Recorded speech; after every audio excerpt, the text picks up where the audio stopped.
नमस्कार, स्वागत है तेज हरियाणा के टॉप 25 खबरों की फटाफट बुलेटिन में। आइए आगे बढ़ते हैं टॉप 25 खबरों की ओर।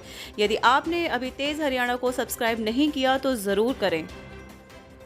गरीबी रेखा से नीचे होम आइसोलेटेड कोविड मरीजों को 5,000 रुपए की मिलेगी सहायता।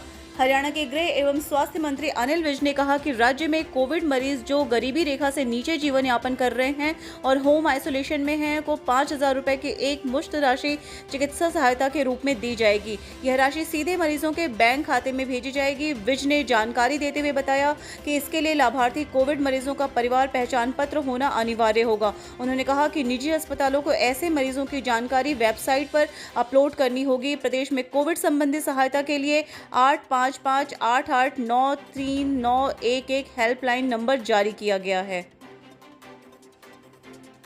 प्रदेश के कोविड स्पेशल जेल से ग्रिल काटकर 13 कैदी फरार।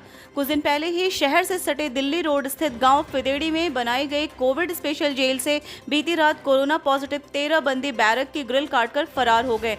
सुबह बंदियों की गिनती होने पर जेल प्रशासन को पता चला। उसके बाद हड़कंप मच गया। आनन फानन में तलाश की गई। सूचना के बाद एसपी अभिषेक जोरवाल खुद जेल में पहुंचे। साथ ही फरार हुए अपराधियों की धरपकड़ के लिए रेवाड़ी सीआईए, धारूहेड़ा सीआईए के अलावा 4 टीमें गठित की गई हैं। रेमडेसिविर की कालाबाजारी करने वाले 7 आरोपियों को किया गिरफ्तार। 20 इंजेक्शन बरामद। कालाबाजारी को रोकने के लिए जिला पुलिस द्वारा आरोपियों की लगातार गिरफ्तारियां की जा रही हैं। पुलिस आयुक्त ओपी सिंह ने आवश्यक वस्तुओं की कालाबाजारी पर रोक लगाने के सख्त निर्देश दिए हैं, जिनके तहत कार्रवाई करते हुए क्राइम ब्रांच 56 व बदरपुर बॉर्डर की टीम ने रेमडेसिविर इंजेक्शन की कालाबाजारी करने के आरोप में 7 आरोपियों को गिरफ्तार किया है। कोविड से मरी युवती के साथ दुष्कर्म का केस दर्ज। किसान आंदोलन में बंगाल से आई थी। किसान आंदोलन में आई पश्चिम बंगाल की युवती की मौत के मामले नया मोड़ आया है। अब मृतका के पिता ने आंदोलन में शामिल रहे कुछ लोगों पर दुष्कर्म का केस दर्ज कराया है। शिकायत के आधार पर सिटी थाने में अपहरण, दुष्कर्म 120B की धाराओं के तहत केस दर्ज हुआ है। 4 युवकों व उनका साथ देने वाली 2 महिलाओं पर आरोप है। मामले की जांच के लिए SIT गठित कर दी गई है। पुलिस का कहना है कि जल्द ही मामले का खुलासा किया जाएगा। इस बार गेहूं के साथ राशन डिपो पर मिलेगा बाजरा। आमतौर पर राशन डिपो में बाजरा नवंबर माह में दिया जाता है। इस बार लोगों की इम्यूनिटी पावर बढ़ाने के लिए राशन डिपो में मिलने वाले गेहूं के साथ बाजरा भी दिया जाएगा। इम्यूनिटी पावर बढ़ाने में बाजरा अहम होता है। मई माह में राशन डिपो में गुलाबी कार्ड धारक को 25 किलो गेहूं, 10 किलो बाजरा, पीले कार्ड धारक को 3 किलो गेहूं, 2 किलो बाजरा प्रति सदस्य, OBH कार्ड धारक को 3 किलो गेहूं, 2 किलो बाजरा प्रति सदस्य दिया जाएगा। प्रदेश में 15 मई तक परिवर्तनशील रहेगा मौसम। हरियाणा में 15 मई तक मौसम आमतौर पर परिवर्तनशील बने रहने की संभावना है। अगले 48 घंटे में मौसम गर्म रहेगा, परंतु बीच बीच में हल्के बादल तथा हवाएं चलने की संभावना है। एक और पश्चिमी विक्षोभ के आंशिक प्रभाव के कारण राज्य में 11 मई की रात्रि से मौसम में फिर से बदलाव आने की संभावना है। हरियाणा कृषि विश्वविद्यालय के कृषि मौसम विज्ञान विभाग के अध्यक्ष डॉक्टर मदन खीचड़ के अनुसार पश्चिमी विक्षोभ के प्रभाव से राजस्थान के ऊपर बनने वाले एक साइक्लोनिकल सर्कुलेशन से 12 मई से 14 मई के बीच राज्य के ज्यादातर क्षेत्रों में तेज गति से धूल भरी हवाएं चलने व बारिश होने की संभावना है। ग्रामीण क्षेत्रों में बढ़ते कोरोना केसों और संक्रमण की रफ्तार से चिंता बढ़ी। हरियाणा में लगातार बढ़ रहे संक्रमण व डबल म्यूटेशन UK को लेकर विशेषज्ञों, सरकार, डॉक्टर्स की चिंता बढ़ी हुई है। ग्रामीण एरिया में लगातार बढ़ते जा रहे संक्रमण और मौतों ने इसका भयावह रूप भी दिखाकर चिंता में इजाफा कर दिया है। लगातार लोगों को अस्पताल में भर्ती होने और ऑक्सीजन की जरूरत पड़ रही है। मौतों के आंकड़े भी नीचे नहीं बल्कि ऊपर जा रहे हैं। पूरे हालात के बीच खुद CM, सेहत मंत्री और आला अफसर नजर रखे हुए हैं। कुल मिलाकर कोविड संक्रमण और मौतों को लेकर चिंतित स्वास्थ्य विभाग के डॉक्टरों, विशेषज्ञ भी रात दिन हालात पर काबू रखने के लिए जुटे हुए हैं। कलायत में शुरू होगी कैथल जिले की पहली RT-PCR टेस्ट के लिए प्रयोगशाला। 24 घंटे में मिलेगी कोविड रिपोर्ट। वैश्विक कोरोना महामारी पर काबू पाने के लिए केंद्र एवं राज्य सरकार निरंतर प्रभावी कदम उठा रही है। इस श्रृंखला में हरियाणा प्रदेश में कोरोना टेस्ट प्रक्रिया में तेजी लाने के लिए महत्वपूर्ण निर्णय लिया है। इसके तहत प्रदेश में RT-PCR टेस्ट की फास्ट रिपोर्टिंग के लिए 7 नई लैब स्थापित की जाएगी। इसमें कैथल, पलवल, कुरुक्षेत्र, फतेहाबाद, नारनौल, झज्जर और दादरी जिला में RT-PCR लैब शुरू होंगी। सरपंच पति व कपड़ा कारोबारी से मांगी 50-50 लाख रुपए की रंगदारी। यमुनानगर के गांव कलेसर निवासी शक्ति सिंह ने गांव दमोपुरा की महिला सरपंच के पति तथा कपड़ा कारोबारी से फोन पर 50-50 लाख रुपए की रंगदारी मांगी। रंगदारी के रुपए न देने पर आरोपित ने उन्हें जान से मारने की धमकी दी। सुभाष चंद्र बोस के साथी रहे हरियाणा के ललिती राम का कोरोना से निधन, पीएम मोदी ने ट्वीट कर दी श्रद्धांजलि। हरियाणा के झज्जर निवासी स्वतंत्रता सेनानी समिति के चेयरमैन ललिती राम का कोरोना से निधन हो गया है। करीब 100 वर्षीय स्वतंत्रता सेनानी को परिवार के सदस्य शनिवार को पीजीआई रोहतक लेकर गए थे, जिन्हें दोपहर बाद वे चिकित्सकीय परामर्श के बाद वापस ले आए। सुबह उन्होंने अंतिम सांस ली। ललिती राम आजाद हिंद फौज के सिपाही व नेता सुभाष चंद्र बोस के साथी रहे थे। हरियाणा में बढ़ा लॉकडाउन, सरकार ने लिया ये बड़ा फैसला।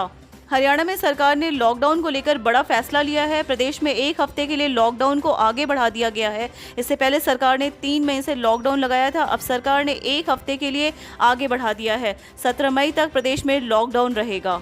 जल्द तैयार होंगे 340 बेड के 3 कोविड केयर सेंटर। राष्ट्रीय स्वयंसेवक संघ से संबंधित भारत विकास परिषद की महाराणा प्रताप शाखा गुरुग्राम एवं सेवा भारती के स्थानीय इकाई द्वारा जल्द ही शहरों में 340 बेड के 3 कोविड केयर सेंटर चालू किए जाएंगे। इसके लिए प्रयास शुरू कर दिए गए हैं। प्रदेश के गृह, स्वास्थ्य एवं शहरी स्थानीय निकाय मंत्री अनिल विज ने जिला प्रशासन से कहा कि सेंटर्स को चालू कराने में हर संभव सहयोग करें। हर गांव की होगी मैपिंग, बीमार लोगों की जानकारी जुटाई जाएगी। अब गांव में रहने वाले लोगों के स्वास्थ्य के बारे में जानकारी लेने के लिए हर गांव की मैपिंग की जाएगी। इस संबंध में captain Manoj Kumar video conferencing से डिस्ट्रिक्ट क्राइसिस मॉनिटरिंग कमेटी की बैठक ली। उन्होंने कहा कि इस कार्य के लिए रोडवेज के जीएम को नोडल अधिकारी बनाया गया है। उपायुक्त ने निर्देश दिए कि आंगनबाड़ी वर्कर व आशा वर्कर गाँव में जाकर हर घर से यह जानकारी जुटाएं कि कोई व्यक्ति बीमार तो नहीं है, अगर बीमार है तो कौन से लक्षण हैं। इसके साथ ही उन्होंने सभी एसडीएम, बीडीपीओ, एसईपीओ और डीआरओ को पटवारियों को भी निर्देश दिए हैं कि वे रोजाना गांव का दौरा करें और शाम को लोगों के स्वास्थ्य के बारे में रिपोर्ट दें। नाके पर 3 गाड़ियों में भरी 4080 बोतल शराब बरामद, 4 लोग गिरफ्तार। तंग रास्ते होने के चलते नहीं भाग सके आरोपी। लॉकडाउन के चलते एक और जहां आम पब्लिक का घर से निकलना मुश्किल है, वहीं कुछ लोग इस कानून को तोड़ने से भी बाज नहीं आ रहे हैं। इसी बीच फतेहाबाद में नाके पर 3 गाड़ियों में अवैध शराब की 340 पेटियां बरामद की गई हैं। इसके तुरंत बाद पुलिस ने 4 लोगों को तस्करी के आरोप में गिरफ्तार कर लिया है। आरोपियों के खिलाफ केस दर्ज करके आगे की जाँच पड़ताल शुरू कर दी गई है। डेरा प्रमुख गुरमीत राम रहीम की पैरोल को लेकर सरकार असमंजस में। मां के इलाज के लिए कई बार दे चुका है अर्जी। सुप्रीम कोर्ट के निर्देशों के बाद हरियाणा की जेलों में बंद करीब 6000 कैदियों को पैरोल पर उनके घर भेजने की तैयारी है। इससे न केवल जेलों में कोरोना फैलने की आशंका कम होगी, बल्कि बुजुर्ग व जरूरतमंद कैदी अपने घरों या अस्पतालों में जरूरी उपचार हासिल कर सकेंगे। जेल से जुड़े सूत्रों का कहना है कि डेरा सच्चा सौदा सिरसा के प्रमुख गुरमीत राम रहीम को भी इस बार पैरोल पर रिहा किया जा सकता है। डेरा प्रमुख ने अपनी मां के इलाज के लिए रोहतक जेल प्रशासन से कई बार अर्जी दे रखी है, लेकिन हर बार कानून व्यवस्था बिगड़ने के डर से उसकी पैरोल याचिका रद्द कर दी जाती है। झज्जर में निर्माणाधीन रिलायंस फैक्ट्री में घुसा अरावली की पहाड़ियों में दिखने वाला तेंदुआ, रेस्क्यू करके रोहतक चिड़ियाघर भेजा। झज्जर में रिलायंस की एक निर्माणाधीन फैक्ट्री में रविवार को एक तेंदुए को रेस्क्यू किया गया है। इस पर यहां मौजूद श्रमिकों में अफरा तफरी मच गई। लोगों के शोरगुल से तेंदुआ यहां निर्माणाधीन कमरे में घुस गया। घटना से यहां फैक्ट्री संचालक भी सकते में आ गए। इस बीच लोगों ने वन्य प्राणी विभाग की टीम को फोन किया, तब टीम मौके पर पहुंची और रेस्क्यू अभियान शुरू किया। लूट की नीयत से नशे की ओवरडोज देकर ली थी युवक की जान, 24 घंटे में आरोपी गिरफ्तार। सिरसा में हत्या की एक वारदात को 24 घंटे के अंदर सुलझाते हुए पुलिस ने एक आरोपी को गिरफ्तार किया है। पुलिस के मुताबिक पूछताछ में आरोपी ने बताया कि उसने लूटपाट की नीयत से युवक को नशे की ओवरडोज देकर उसकी जान ली है। बहरहाल आरोपी को कोर्ट में पेश करके आगे की छानबीन का क्रम जारी है। हरियाणा पुलिस के डीएसपी विजेंद्र सिंह का निधन, निजी अस्पताल में ली अंतिम सांस। हरियाणा में कोरोना ने भयानक रूप धारण किया हुआ है। रोजाना नए केसों के साथ मौतों की संख्या में तेजी से बढ़ोतरी हो रही है। नेताओं सहित कई अधिकारी इसकी चपेट में आ चुके हैं। कुछ दिन पहले हरियाणा पुलिस के डीएसपी अशोक कुमार की कोरोना से मौत हो गई। वहीं अब एक और डीएसपी को हरियाणा पुलिस ने खो दिया है। किसानों ने बीजेपी जेजेपी नेताओं के प्रवेश को रोकने के लिए पूरी तरह से किलेबंदी की। 10 गांव चिन्हित। जींद में किसानों ने बीजेपी और जेजेपी के नेताओं के प्रवेश को रोकने के लिए पूरे तरह से किलेबंदी कर दी है। अब इन दोनों पार्टियों का कोई भी नेता ना तो रोड के रास्ते और ना ही हेलीकॉप्टर के रास्ते एंट्री कर पाएगा। किसानों ने रोड के रास्ते नेताओं को रोकने के लिए जींद से चारों तरफ जाने वाले 10 रास्तों पर 10 गांवों को चिन्हित किया है। उन्होंने मुख्यमंत्री और उप मुख्यमंत्री सहित सभी नेताओं को खुला चैलेंज दिया है। मुंह छुपाकर अपने आशियानों में बैठे हैं सरकार के मंत्री से लेकर संतरी रणदीप सुरजेवाला। कांग्रेस के राष्ट्रीय महासचिव एवं मुख्य प्रवक्ता रणदीप सुरजेवाला ने कहा कि प्रधानमंत्री नरेंद्र मोदी और प्रदेश के मुख्यमंत्री मनोहर लाल खट्टर जनता को कोरोना महामारी की आग में झोंककर अपनी जिम्मेदारी से भाग रहे हैं। पूरे देश व प्रदेश में कोरोना संकट छाया हुआ है और सरकार के मंत्री से लेकर संतरी और जनप्रतिनिधि मुंह छुपाकर अपने अपने आशियानों में बैठे हैं। सुरजेवाला कांग्रेस पार्टी से पूर्व में प्रत्याशी रहे सतबीर भाना के कार्यालय में पत्रकारों से बातचीत कर रहे थे। बैंक लूट और युवक की हत्या में शामिल 5 आरोपी गिरफ्तार, पूछताछ के दौरान कबूला जुर्म। रोहतक पुलिस ने बड़ी कामयाबी हासिल करते हुए 5 युवकों को गिरफ्तार किया है।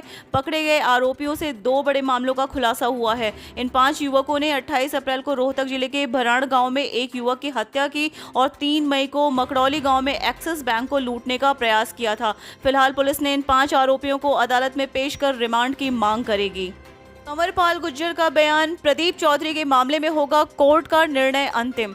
हरियाणा के संसदीय कार्यों के मंत्री एवं शिक्षा मंत्री कंवरपाल गुर्जर का कहना है कि कालका के विधायक प्रदीप चौधरी के मामले को लेकर स्पीकर ने अंतिम निर्णय लेना है। इस संबंध में कोर्ट ने 3 साल की सजा पर स्टे दिया है, जिसके बाद कांग्रेसी विधायक प्रदीप चौधरी ने इसकी कॉपी स्पीकर को दी है। स्पीकर ने इस मामले में अर्थ जानने के लिए एजी को स्पष्ट लिखा है कि जैसे ही इस संबंध में दिशा निर्देश आएंगे उसके बाद कार्रवाई की जाएगी। कोरोना संक्रमण ने फेफड़ों को 80% तक कर दिया खराब, फिर भी थानेदार ने जीत ली जंग। कोरोना के जरिए आई मौत को मैंने बिल्कुल पास से देखा है। जो लोग ये कहते हैं कि कोरोना कोई बीमारी नहीं है, वे बड़ी भूल कर रहे हैं। ऐसे लोग न केवल अपनी जिंदगी खतरे में डाल रहे हैं बल्कि दूसरों की जान जोखिम में डालने का काम कर रहे हैं। एसएचओ पंजोखरा मोहन लाल कहते हैं कि तय नियमों की पालना ही इस घातक बीमारी का बेहतर उपचार है। इसकी चपेट में आने से न केवल जिंदगी खतरे में पड़ती है बल्कि आर्थिक तौर पर भी बड़ा नुकसान होता है। 20 वर्षों से विश्वसनीय शिव पैथोलॉजी लैब नजदीक राज हॉस्पिटल मंडी डबवाली अब कोरोना का RT-PCR टेस्ट रिपोर्ट पाए मात्र 6 घंटों में, वो भी नेशनल तथा इंटरनेशनल स्तर पर सरकार से मान्यता प्राप्त तथा विदेश जाने वालों के लिए कोरोना टेस्ट में रिपोर्ट में विशेष सुविधा।